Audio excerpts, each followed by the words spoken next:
Olá, sejam muito bem-vindos ao Família na Real. Gratidão por estar aqui e espero te fazer uma boa companhia.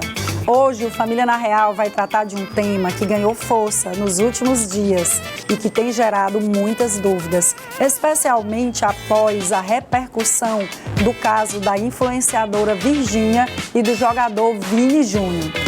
A notícia de que Virgínia estaria levando objetos pessoais para a casa do jogador, como roupas, sapatos, itens de uso íntimo, levantou uma discussão que no direito das famílias é muito comum. Quando o namoro começa a se aproximar de uma união estável. É aí que entram expressões como namoro qualificado, intenção de constituir família, convivência e publicidade da relação. Mas, afinal, o que realmente caracteriza uma união estável? Levar pertences para a casa do parceiro é suficiente? E o que diferencia um namoro público de uma relação que gera efeitos jurídicos? Começa agora o Família na Real e é na TV Cidade Verde.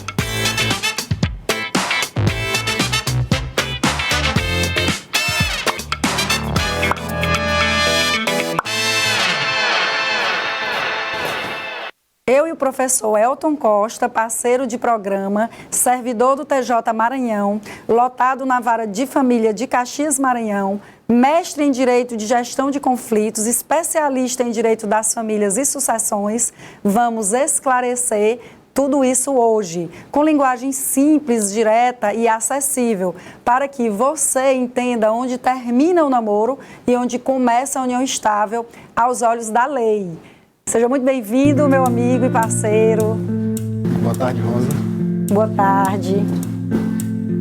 Sempre a satisfação e, como sempre, Família na Real trazendo temáticas atuais, polêmicas e com aquele viés de levar informação qualificada para o telespectador de uma forma simples e mais didática possível. Né? Pois é, a gente deu boa tarde aqui, porque a gente está gravando, né, o programa, mas o nosso telespectador vai assistir de manhã ou de tarde, dependendo do canal que ele esteja. Então, seja muito bem-vindo à família e você, telespectador, que você possa aí, aproveitar muito bem esse programa, porque o tema é palpitante, né? Nós sabemos que a Virgínia, a influenciadora, ela sempre dá muito alcance ali nas redes sociais, porque ela é uma pessoa que realmente trabalha no digital fortemente, ativamente, e recentemente ela se envolveu com o jogador Vini Júnior e o pessoal está com essa dúvida, porque ela postou um stories dizendo que levaria os itens, né, pessoais para a casa dele. Eu não sei se ele mora na Europa, não é? Isso. Acredito que sim, porque eu não sou muito de acompanhar futebol, então eu realmente acompanho vamos dizer, as notícias que estão ligadas à nossa área de atuação. E surgiu logo a pergunta. Doutora Rosa, e se a Virgínia levar tudo isso para lá, começar a dormir lá, isso vai caracterizar uma união estável? E aí eu já começo com essa pergunta para você, Elton. Perfeito, Rosa. Olha só, realmente a Virgínia, né, uma grande influenciadora, e sempre está ali nos holofotes e, de vez por outra, como é o caso dessa situação, acaba nos trazendo uma possibilidade de dialogar, né, fazer essa conexão com as questões relacionadas à nossa área de atuação e aqui do programa Família na Real, que é o direito de família, direito das famílias, enfim. O Vini Júnior, ele é um jogador do Real Madrid, né? Mora em Madrid, e eles começaram esse relacionamento amoroso e ela postou, né? Como você bem disse, que, acho, salvo engano, até tem um vídeo dela circulando, fazendo compras em Madrid. Isso. E dizendo, isso aqui vai ficar na casa dele, isso aqui eu vou levar para o Brasil, etc. E aí realmente surgiu essa dúvida. Bom, ela começou a levar objetos pessoais para a casa dele. Isso pode configurar, isso ensejaria ou levaria a possibilidade de se configurasse uma união estável? Olha só, acalmai-vos vossos corações, tá? Que o simples fato, ou, no caso, um fato de repercussão gigantesca como essa, mas o fato de alguém levar os seus objetos pessoais para a casa do namorado ou para a casa da namorada não configura, por esse motivo especificamente, uma união estável, né? Nós podemos imaginar que isso É muito comum, inclusive, hoje em dia, quando os namoros, né, as relações afetivas, e aí hoje tem várias denominações, inclusive, né, além de namoro, mas quando as relações afetivas começam a se estreitar, ou não, né, aqui nos parece que é algo bem recente, mas também não nos cabe dizer em que momento as pessoas devem colocar as escovas de dente, né, no mesmo potinho. Enfim, isso vai da situação de cada um, do entendimento de cada casal. Mas o fato dessa pessoa, né, no caso da Virgínia, levar esses objetos pessoais dela para a casa do Vini Júnior não configura necessariamente uma união estável. É muito comum, inclusive, que as pessoas, ao se relacionarem e com o passar do tempo desse relacionamento, busquem situações que sejam mais cômodas. Por exemplo, levar objetos de higiene pessoal, levar roupas, né? Levar objetos de trabalho, por exemplo. Então, imaginemos que alguém vai ter uma namorada ou um namorado, mas ele trabalha em home office.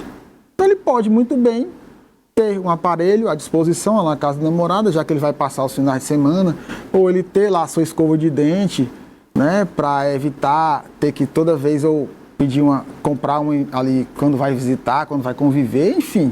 Essas questões, esses detalhes, esses objetos de uso pessoal são, né, de fato, coisas corriqueiras e comuns que as pessoas levam quando os laços afetivos vão se estreitando. Sim. E isso não significa necessariamente que é uma união estável. Eu vou passar, como ela está dizendo, vai passar uma temporada em Madrid na casa dele. É muito cômodo e muito razoável que ela leve e deixe lá objetos de uso pessoal, né, que evita, inclusive, por comodidade, que ela fique transportando numa valise ou numa mala, né, coisa do tipo. Imagino eu que as malas dela devam ser muitas, né? Então já imaginou, toda vez que ela for viajar, aquele monte de mala no aeroporto, ela pode reduzir e deixar roupas na casa dele, da mesma forma que ele poderia também, né? Eu vou passar, estou indo sempre ao Brasil, vou passar férias, poderia já deixar alguns itens pessoais na casa dela. Mas até de um familiar, né? Então, isso. Da mesma forma, se ele viesse para cá, da mãe dele, né? Então, assim, a situação é bem tranquila em relação a isso. A gente sempre fala por aqui, Elton, que a gente aproveita os casos das pessoas famosas para fazer esse link com o direito das famílias e esclarecer institutos importantíssimos, como esses que nós estamos trazendo aqui, que é união estável, falar um pouco do namoro qualificado, do namoro simples, expressões trazidas aí pela doutrina, pela jurisprudência da nossa área, né, que são tribunais superiores. Então, a gente quer aproveitar esse programa para trazer para você, telespectador, todas as informações sobre direitos, né? Aqui o nosso programa tem esse intuito de educar para os seus direitos, o que de fato você vai ter direito no namoro, na união estável, no casamento. Então é tudo isso que a gente quer tratar nesse programa, então fica aí que está muito bom, né, Elton? Excelente. E assim, o que é que a gente tem que ter em mente nesse momento inicial? Sim. Se de fato essa situação, especificamente falando, de levar pertences de uso pessoal para a casa do namorado ou da namorada, isso configura união estável. Então, repetindo, acalmai os vossos corações, que, né, acredito que muita gente que vai nos assistir deve estar pensando, opa, eu faço isso, e agora? Será que eu já corro o risco de esse namoro acabar, eu receber lá um processo de união estável? Então, não. Calmem seus corações, que só por esse motivo não se configura união estável.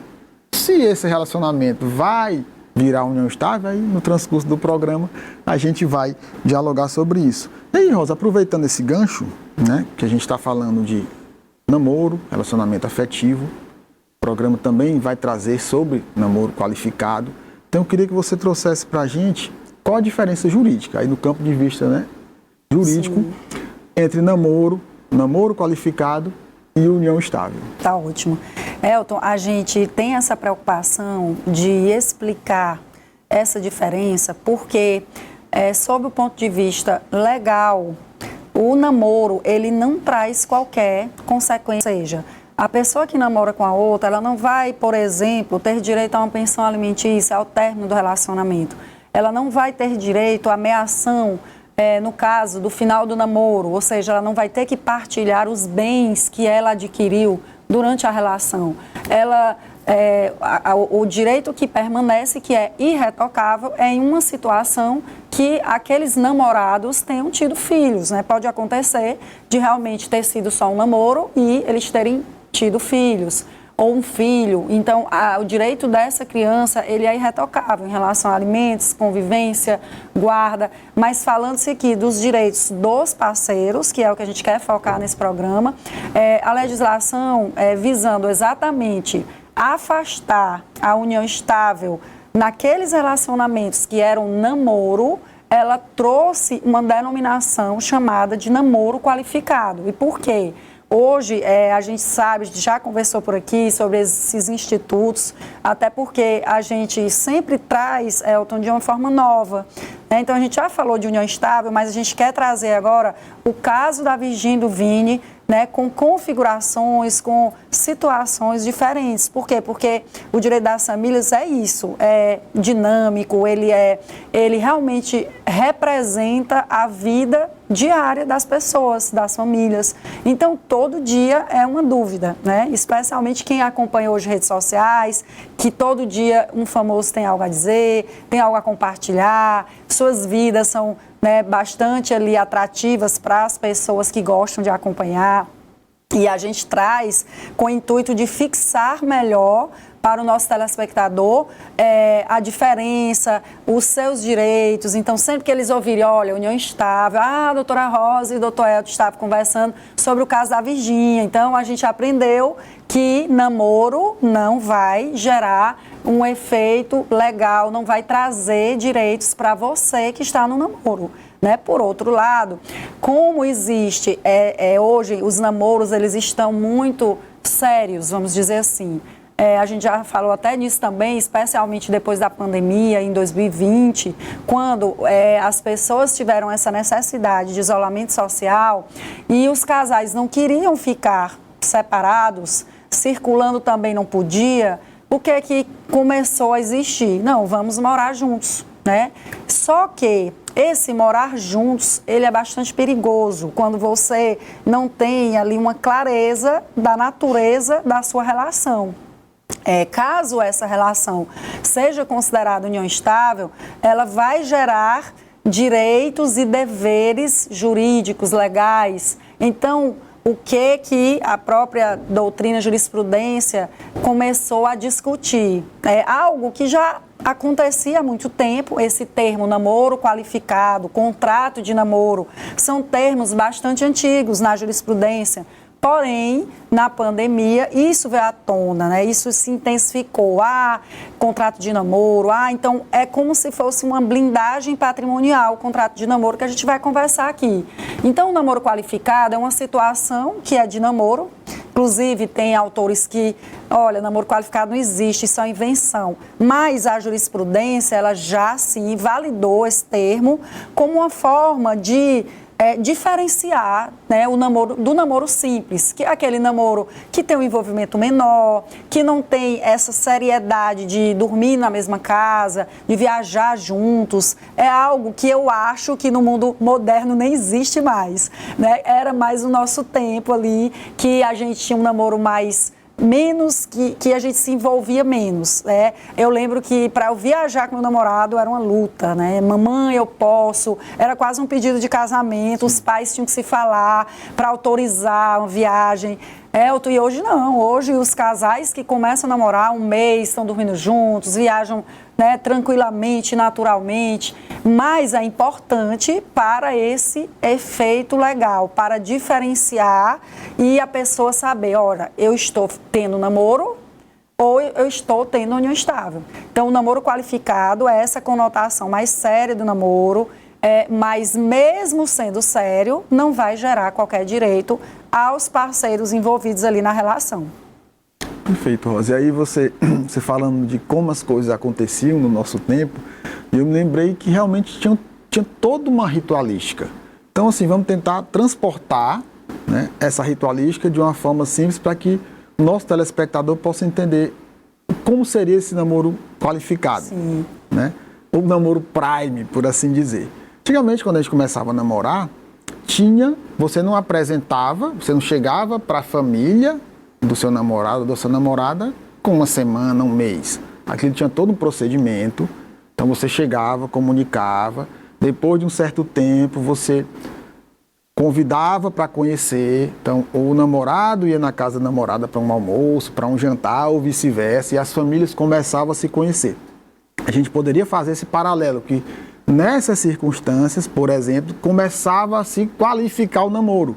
Ou seja, dava-se um passo a mais numa situação de que, olha, aqui a gente está namorando, Sim. mas não é mais um namoro simples, aqui é um namoro sério, que a gente pode ser que, se tudo correr bem, né, até as famílias, olha, se tudo correr bem, se tudo der certo, quem sabe lá na frente se passa para outra fase do noivado e depois se pensa em casar. Então, o namoro qualificado, que hoje é jurisprudencialmente aceito, como você muito bem trouxe, seria essa fase do namoro, que já passou daquela fase de namorico, que a gente chamava antigamente, e se tornou uma coisa mais séria, onde as famílias já têm conhecimento, onde a sociedade, né, aquele ciclo social já sobe, ele é um casal, eles já estão namorando, né, é um namoro sério, ó, fulano tá, pai, deixou de ser, não está mais só ficando, agora está namorando sério, né? Então a convivência fica mais estreita, e como você muito bem pontuou, depois da pandemia, esse conviver, entre aspas, né, o namorado conviver mais frequentemente,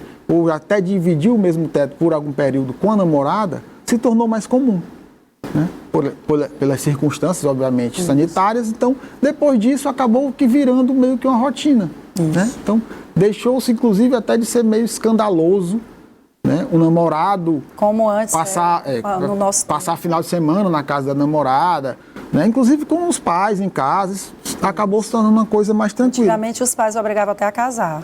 Dormiu escondido na casa do namorado, vai ter que casar. Né? Não sabia nem se a mulher tinha engravidado, se tinha acontecido alguma coisa. Dormiu, casa. Né? Eu sou do tempo, assim, né, Rosa, que se você reunia a família e se ia ter namorado na casa, ia dormir no quarto com o filho, né, com o irmão, se tivesse, ou então no quarto de hóspede, praticamente trancado. Exato. E a filha ia dormir no quarto dos pais. Por isso que muitas vezes saía escondido. Isso. E depois, quando descobriu os pais também, aí complicava o negócio. E um detalhe importante, Elton, também, é que a união estável, ela é considerada pela nossa Constituição Federal como uma entidade familiar. Né? Então, a minha pergunta, inclusive, tem a ver com isso, porque o namoro, ele não é considerado uma família. A união estável, ela é considerada uma família. E, diga-se de passagem, não há que se considerar família apenas quando existem filhos. Não. Então, a família é ali uma relação entre aqueles parceiros, né, que eles têm essa intenção, existe o afeto entre eles e que eles têm essa intenção de viver uma família. E quando é que, na sua opinião, começa a existir essa evolução, né, do namoro qualificado para a união estável? Perfeito, Rosa. Essa linha, né, como a gente costuma dizer, ela é muito tênue. Né? Então, diferentemente do casamento, que é um ato formal, nós já tivemos, inclusive, né, programas sobre isso, então está lá formalmente registrado o casamento, a união estável, ela é uma situação fática, ou seja, ela acontece no campo da vida, do cotidiano das pessoas, antes de se tornar uma questão jurídica. Sim. Na maioria das vezes. Né? Normalmente as pessoas já estão convivendo em união estável e depois ou procuram um cartório, ou procuram um advogado, um judiciário para formalizar isso. Né? O que acontece? Antigamente, trazendo para a questão da coabitação, que foi essa, né, o termo inicial. Antigamente, quando se falava assim, olha, eu vou morar junto com fulano, vou morar junto com ciclano, ali já se tinha certeza que estava nascendo uma união estável. Né? Há alguns anos, ninguém ia morar com outra pessoa se não fosse para constituir uma família. Sim. Obviamente, as relações pessoais, né, e afetivas, elas são dinâmicas, como você trouxe agora há pouco, e isso foi mudando. Hoje as pessoas, inclusive, convivem sob o mesmo teto, namorando por determinados períodos de tempo. Então, mas a coabitação, apesar de não ser, a gente vai ver isso daqui a pouco, necessariamente uma comprovação de uma união estável, mas o fato de duas pessoas começarem a morar juntos, por um longo período de tempo, pode se configurar, pode se tornar um indício de que aquilo é uma união estável. Aquisição de patrimônio comum. Não quer dizer que namorados não podem comprar um carro juntos, um apartamento juntos? Podem. Mas o fato dessas pessoas começarem a adquirir bens conjuntamente também é um indício, pode se configurar no indício de que eles estavam pretendendo sair do namoro e transformar aquela relação numa união estável, na entidade familiar. Isso, Elton, só um parênteses, como a gente hoje, e é importante a gente esclarecer isso ao nosso telespectador, como hoje nós temos, assim, uma mudança muito grande de valores, de paradigmas. Então, o que aconteceu? As pessoas que se envolvem, elas têm, além assim da questão da responsabilidade afetiva, a responsabilidade emocional, que eu até já conversei aqui com a doutora Cilele, que é a nossa psicóloga querida, que sempre está por aqui conosco, a gente observa que tem que haver esse cuidado também em entender a natureza daquela relação e as consequências legais daquelas escolhas. E a gente vai falar sobre isso. Por quê? Exatamente porque no momento de conflito, sim, você poderá ter grandes prejuízos se você não conhecer a lei, se você não se informar, o que eu posso fazer, o que eu não posso fazer. Então, o que a gente vê hoje? As pessoas, por conta dessa evolução, elas estão constantemente produzindo provas contra elas mesmas ou a favor delas mesmas, que são as redes sociais. Então, hoje as pessoas começam a se relacionar, elas já colocam namoro sério, parceiro fulano de tal. Então, temos que ter cuidado com isso. E aí aparecem viagens juntos, como você diz, compram objetos juntos, assinam a internet juntos, né? E isso pode fazer prova no futuro contra você mesmo. Então, todo cuidado é pouco. E como a gente falou, Rosa, né, por ser muito frágil, muito estreita essa linha que divide, né, um namoro qualificado, uma convivência afetiva e a união estável, quando a gente está falando na perspectiva de que eles de comum acordo foram ao cartório registrar a união estável ou buscar o judiciário para reconhecer e dissolver, é tranquilo. Mas imaginemos isso num contexto de litigância, de briga, onde um quer que seja reconhecida essa união estável, e aí, obviamente, na maioria dos casos é por questões patrimoniais. Sim. Se os dois entraram na relação sem nada e saíram dela sem nada, pouco provavelmente alguém vai atrás para brigar e dizer, olha, eu convivi nesse período de tempo em união estável. As brigas normalmente são por questões patrimoniais. Então, como você muito bem pontuou, todos esses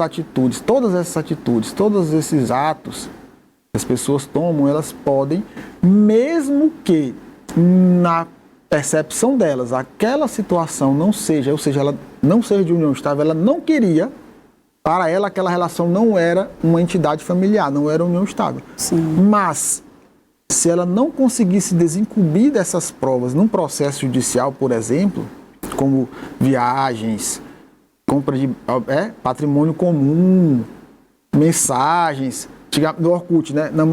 Namorando sério, né? Aquelas... Isso. Olha, o meu parceiro é do tempo do Orkut, veja só, realmente você acabou de se entregar, viu, Elton? Então, assim, imaginemos essas situações, num contexto de um processo, vai ficar complicado. Sim. Né? Por quê? Porque o caráter subjetivo é o mais difícil de se aferir, você lida com isso no dia a dia. Quando no contexto de um litígio judicial, um diz que é união estável, o outro diz que não é, mas os dois acreditam de fato nisso. Não tem ninguém mentindo. Para ele, por exemplo, não era união estável, e para ela era. Como é que você vai aferir essa parte subjetiva quando os dois estão falando a verdade? Porque era a percepção que cada um tinha daquela relação. E a gente responde já, viu, Elton? Então vamos agora para um rápido intervalo e nós voltamos já.